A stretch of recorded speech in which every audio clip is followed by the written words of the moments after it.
from across the border also.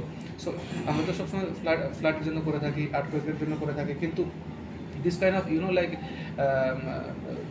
like some kind of tensions that is coming from across the border also, we should be actually like in a capacity to tackle those in the times of need. And that is the reason why this particular mock drill has been done, so that like it can be shown that if there is some kind of aerial strikes or if there is any kind of attack from neighboring antisocial elements, we will be in a position to actually tackle when all of us can be like stand together.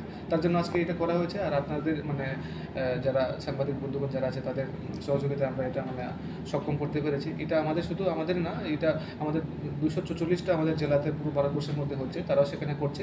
এই যে data যেটা হবে সেটা data report আমরা collect করে আমরা সেটা এমএচএকে আমরা দিয়ে দেবো। তারা সেটা মানে দেখবে যে হ্যাঁ আমাদের কীরকম প্রস্তুতি আছে। তারা দেখতে চাইছে যে আমাদের যে অলরেডি সিস্টেমটা যেটা আছে সেই সিস্টেমটা আমরা কীভাবে করে আরও বেশি আমরা ভালো করতে পারি।